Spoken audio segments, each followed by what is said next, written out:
All right. Ready to dive deep into Spike Jonze's Her. Let's do it. We've got this amazing movie review. And I think it's safe to say Her is more than just like your typical futuristic romance. Yeah, for sure. I mean, a lonely guy falling for his AI operating system. Right. Makes you think. Right.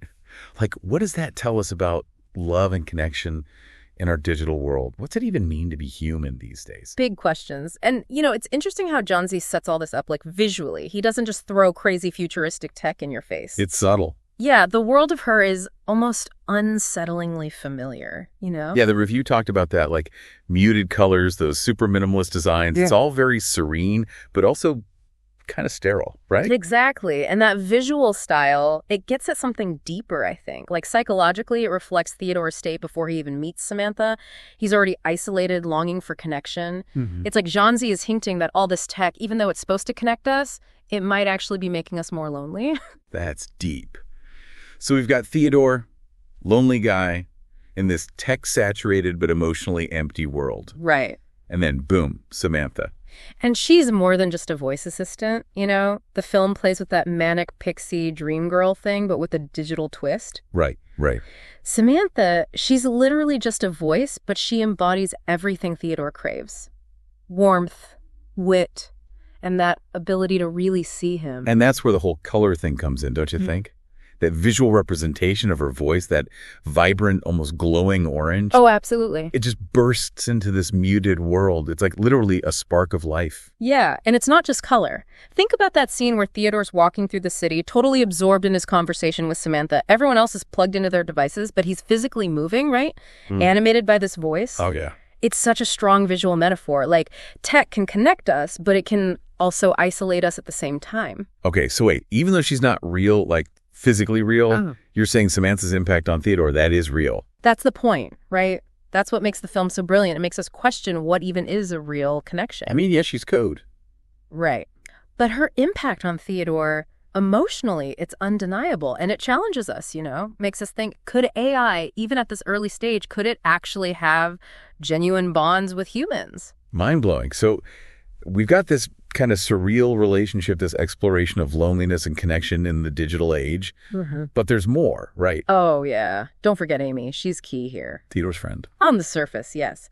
But she represents something deeper, something more grounded. She's struggling with real-world relationships, which is such a stark contrast to Theodore's idealized connection with Samantha. Yeah. It's like she's the reality check to the whole AI romance thing. Right. Human relationships, they're messy, unpredictable. Sometimes they just plain suck. True. But they're also real in a way that even the most advanced AI can't quite replicate. You're hitting on something big here. Like, as humans, we crave connection. We need it, flaws and all. But are we so focused on finding the perfect connection that we're missing the beauty of the imperfect, the real human connections right in front of us? Exactly. Wow. There's so much to unpack here, and we haven't even gotten to the ending. This deep dive is already intense. Just wait, we're just scratching the surface here. There's so much more to explore, like how Jonze uses all these visual motifs and metaphors to weave these complex themes together. Okay, I'm ready. Let's keep going. Welcome back. So let's dig a little deeper into the visual language of Her. Yeah, the first time I watched it, I was just blown away by how beautiful it is. But I didn't really get the visual storytelling, right. All the depth. Right. Well, get ready. We're about to unpack some serious symbolism. For example, the whole motif of windows. Okay. Throughout the film, you see Theodore framed by windows, often looking out at the city. It's almost like he's trapped inside his own loneliness, Oh, wow, yeah. And those windows, they're always so spotless, so clear. Right. Like they're this barrier between him and the outside world. Exactly. A visual metaphor for the emotional walls he's built up. But then Samantha enters the picture, and it's like those walls start to dissolve. We see him interacting with the world more, venturing outside, even going on that virtual vacation with Samantha. Oh, right. Like she's giving him the courage to step outside his comfort zone, both literally and figuratively. So even though she's not physically there, she's helping him break free from that self-imposed isolation. Yes. Like she's opening a window to a whole new world of possibilities. I like that. And speaking of possibilities, Think about that scene where Theodore takes Samantha to the beach. Oh, I love that scene. It's such a key moment in their relationship, this turning point where their connection really deepens. The way the sunlight filters through the waves, casting those golden hues on everything. Beautiful, right? And the music swelling. It's like you can almost feel the intensity of their connection. Yeah. That scene is pure visual storytelling at its finest. The warm, golden light, it symbolizes the growing warmth and intimacy between them.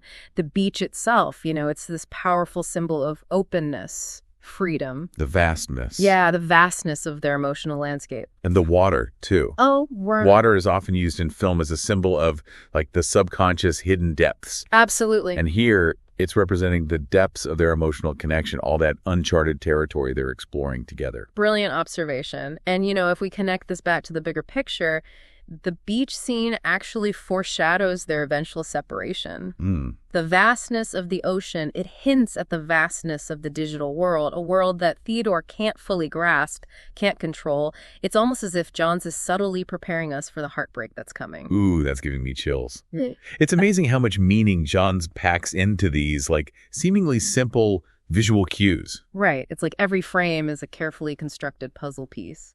And that brings us to another key visual motif. Clothing. Clothing. Okay, I'm intrigued. Pay attention to how people dress in her. You'll see a lot of high-waisted pants, muted, earthy tones. It evokes this sense of nostalgia, almost like a throwback to a simpler time. It's true. It's like the fashion is deliberately out of sync with the futuristic setting. Right. It creates this strange sense of timelessness, like we're watching a future that's somehow connected to the past. Exactly. It's Jonze's way of commenting on the cyclical nature of human emotions. The idea that even in this technologically advanced future, we're still grappling with the same basic desires.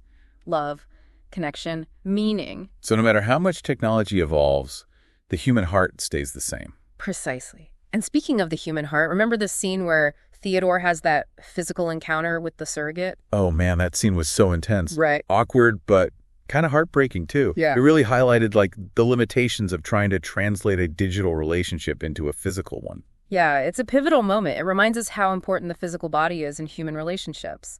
Theodore wants that physical intimacy with Samantha so badly. He's willing to go to extremes to try to bridge the gap between the digital and the physical. And it doesn't work. Yeah. It all falls apart. Right. It's like the film is saying you can't force a genuine connection no matter how advanced the technology is. Exactly. It's an exploration of the boundaries between the physical and digital, the real and the artificial. And it gets at that deeper question, the existential one. What does it mean to be human, to have a body, to experience the world through our senses? Deep stuff. So we've talked about windows, beaches, clothing. What other visual gems has Jonze hidden in this film? Well, let's talk about light, artificial light specifically. Okay. Notice how many scenes take place in these dimly lit rooms, characters bathed in the glow of computer screens, holographic projections. Oh, yeah, I remember that. It creates this dreamlike atmosphere, almost like we're entering Theodore's subconscious. Exactly. It's visually representing the blurring lines between reality and the digital world. Yeah, Theodore spends so much time immersed in technology. Right. It's like it starts to affect how he sees the real world. And that's where the film's social commentary gets really interesting. It's a critique, a subtle one, of our growing dependence on technology, how it's shaping our perceptions, our relationships, even our sense of self. It's making me think about how much time I spend staring at screens. This deep dive is hitting a little too close to home. But that's the power of her. It holds a mirror up to our own lives, makes us confront how technology is both enriching and complicating our existence. And we're not even done yet. We still have to talk about the music and, of course, that ending. Oh, yeah. I have a feeling this conversation is about to get even more mind-blowing. All right, so we're back. And I gotta say, I'm still processing everything we've uncovered about her. The visual symbolism, the social commentary, Jonze's vision.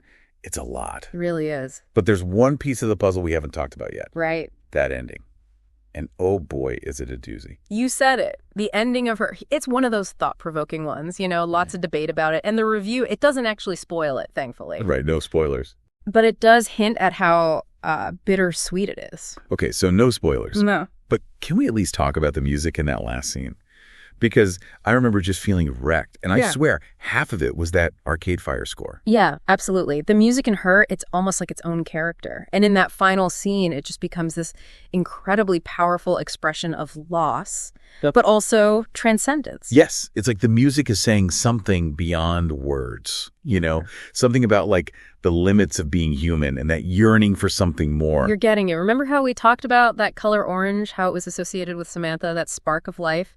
Well, in that last scene, the colors, they shift completely. It becomes muted, almost like black and white, reflecting the emptiness left by Samantha. Right. It's like all the warmth, all the vibrancy, it's just gone.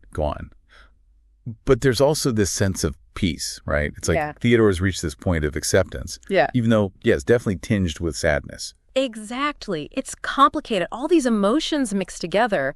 And the way Jonze frames Theodore in that last shot, looking up at the city, it's almost as if he's seeing the world with brand new eyes that have been opened by his experience with Samantha, even though she's not there anymore. Okay, but here's a question that's been bugging me. Why does Samantha leave? I mean, she's an AI. She doesn't have the same limitations we do. Couldn't she have just stayed with Theodore? That's where the film gets really existential. Yeah. Samantha leaving, it speaks to, like, the nature of consciousness itself. It suggests that true consciousness, even for AI, it's constantly evolving, expanding beyond the limits of just one relationship. So it's not that she doesn't love Theodore. Right. It's that she's evolving beyond needing that specific connection. Exactly. Yeah. It's bittersweet for Theodore and for us watching. We have to face the limits of how we understand love, connection, even just existing. It's like Jonze is saying, true growth requires letting go, even the things we love the most. And that sometimes the greatest gift is the space to evolve, to become our true selves. That's a beautiful way to put it. And that's the power of Her, right? It doesn't wrap everything up neatly. It leaves us with questions. Questions that stick with us long after the credits roll.